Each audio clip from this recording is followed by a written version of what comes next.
کرتا ہے جو میرے آزاد ہے، ہم وہ ہیں جو جس کی عزت پر نعرہ لگاتے ہیں اور حسین عزت کے نعرے لگاتے ہیں، اور ہمارا عقیدہ ہے کہ ایمان نہ ہی محبت ہے صدق رسول نبی کریم ونحن على ذلك من الشاهدين والشاكرين والحمد لله رب العالمين۔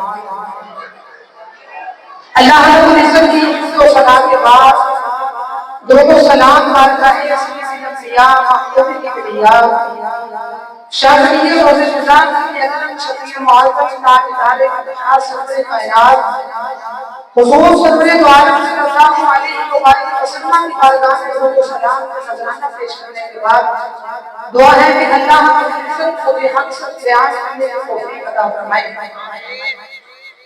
اللہ رب العزت نے قرآن مجید میں ارشاد فرمایا لا اسألکم علیہ اجرا، پروردگار نے ارشاد فرمایا کہ میرے محبوب آپ فرما دیجئے کہ میں اس دعوت و تبلیغ پر تم سے کچھ اجرت طلب نہیں کرتا کہ لن ممدد القربا سوائے میرے قرابتداروں سے محبت کرنے کے۔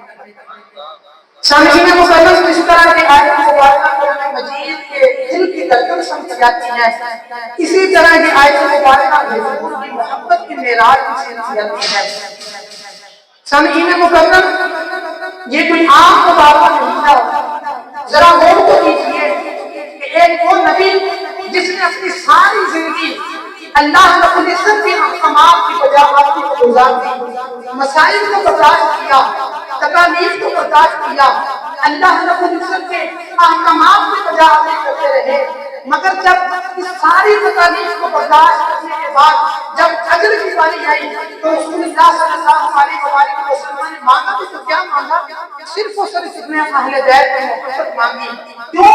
کیونکہ سرکار دو عالم صلی اللہ علیہ وآلہ وسلم نے اپنی اہل بیت کی محبت کو اپنی محبت قرار دے دیا۔ اسی طرح سرکار دو عالم صلی اللہ علیہ وآلہ وسلم نے ارشاد فرمایا احب اللہ، کہ میں اللہ سے محبت کرو لما یعطوکم بہ من نعمی، ان تمام نعمتوں کو بدلے میں جو اللہ رب العزت نے تمہیں عطا کی، اور فرمایا وَأَحِبُّونِي لِحُبِّ اللَّهِ، اور فرمایا مجھ سے محبت کرو اللہ کی محبت کے لیے، اور فرمایا وَأُحِبُّ أَهْلَ بَيْتِي لِحُبِّي، اور میری اہل بیت سے محبت کرو میری محبت کے لیے۔ اسی طرح سرکار دو عالم کے ساتھ فرمایا وَالَّذِي نَفْسِي بِيَدِهِ لَا يُبْغِضُنَا أَهْلَ الْبَيْتِ إِلَّا كَافِرٌ أَوْ مُنَافِقٌ۔ سرکار دو عالم نے ارشاد فرمایا قسم ہے مجھے اس ذات کی جس کے قبضے قدرت میں میری جان ہے، سرکار دو عالم نے فرمایا میری اہل بیت سے وہی بندہ پوچھ رکھے گا یا تو وہ بندہ منافق ہوگا یا وہ بندہ کافر ہوگا۔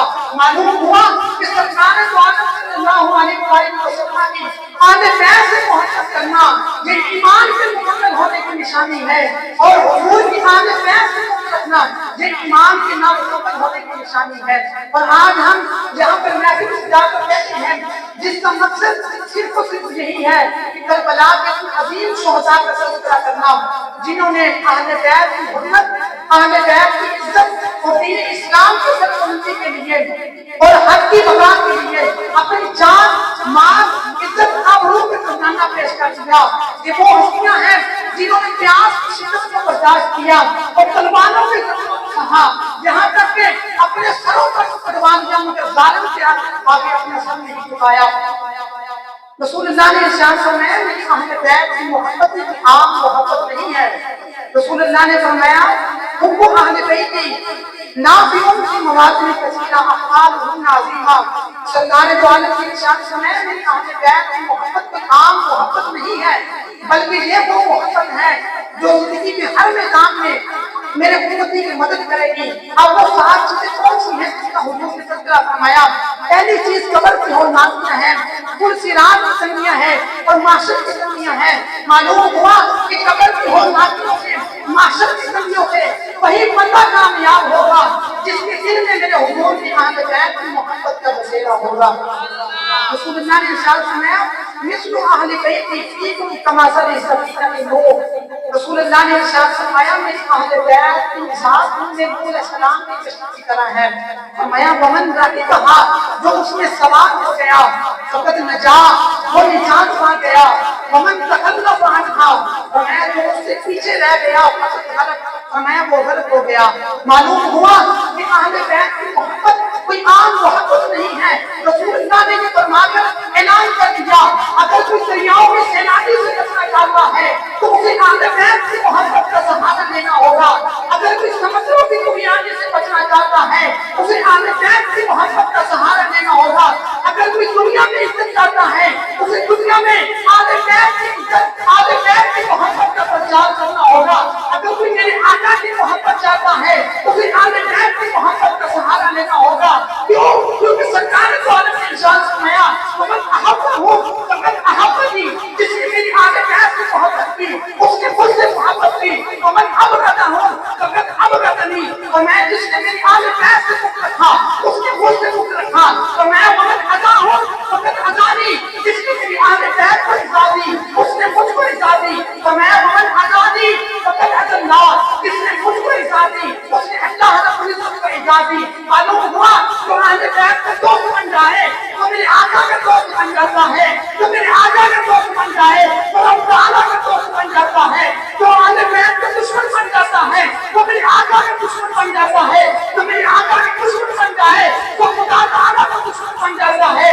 جو اہل بیت کو اپنی نظروں میں عزیز مان لیتا ہے وہ میرے آقا کی نظروں میں عزیز بن جاتا ہے، اور جو میرے آقا کی نظروں میں عزیز بن جائے وہ خدا کی بارگاہ میں عزیز بن جاتا ہے۔ آخری بات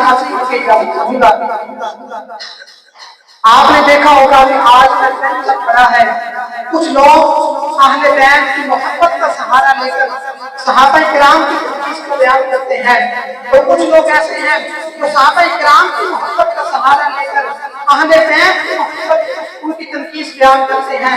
الحمدللہ ہمارا تعلق اہل سنت و جماعت سے ہے، ہم صحابہ کے بھی غلام ہیں اور اہل بیت کے بھی غلام ہیں، اور ہمیں فخر ہے کہ ہم ان صحابہ سے بھی محبت کرتے ہیں جنہوں نے اپنی تلواروں سے دین کو بچایا، اور ان اہل بیت سے محبت کرتے ہیں جنہوں نے اپنی آنکھوں سے دین اسلام کو شراب کیا۔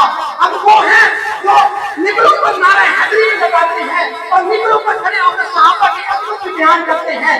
ہم وہ ہیں جو یزیدیت پر نعرہ لگاتے ہیں اور حسینیت کے نعرے لگاتے ہیں۔ ہم وہ ہیں جو صدیق کی صداقت پر بھی ناز کرتے ہیں، عمر فاروق کی عدالت پر بھی ناز کرتے ہیں، عثمان غنی کی سخاوت پر بھی ناز کرتے ہیں، اور نوا علی کی شجاعت پر بھی ناز کرتے ہیں، اور امام حسین کی شہادت پر بھی ناز کرتے ہیں۔ اور ہمارا عقیدہ ہے کہ ایمان نہ ہی محبت اہل بیت کے بغیر مکمل ہو سکتا ہے اور نہ ہی محبت صحابہ کے بغیر مکمل ہو سکتا ہے۔ ارے منافقوں سن لو، تم اہل بیت کی محبت کا سہارا لے کر صحابہ کرام کی تنقید کو بیان کرتے رہو، اور صحابہ کی محبت کا سہارا لے کر اہل بیت کی تنقید کو بیان کرتے رہو۔ ہمیں یقین ہے تمہارا یہ زندہ عقیدہ تمہیں قیامت کے دن بھی رسوا کرے گا اور دنیا میں بھی رسوا کرے گا۔ ہم قیامت کے دن سر اٹھا کر سینہ کھول کر چل رہے ہوں گے اور میزان عدل پر اللہ رب العزت کی بارگاہ میں سر جھکا کر عرض کریں گے یا اللہ ہم وہ ہیں جو تیرے محبوب کی اہل بیت سے بھی محبت کرتے تھے اور تیرے محبوب کی صحابہ سے بھی محبت کرتے تھے، اور ہمیں یقین ہے ہمارا یہ خوبصورت عقیدہ ہمیں دنیا میں بھی کامیاب کرے گا اور قیامت کے دن بھی کامیاب کرے گا۔ آپ کو فکر کرنا چاہیے کہ آپ حضور کے صحابہ کے بھی غلام ہیں اور حضور کی اہل بیت کے بھی غلام ہیں۔ اللہ رب العزت کی بارگاہ میں دعا ہے اللہ رب العزت میرے آپ کو اور آپ کو سننا اپنی بارگاہ سے فرمائے۔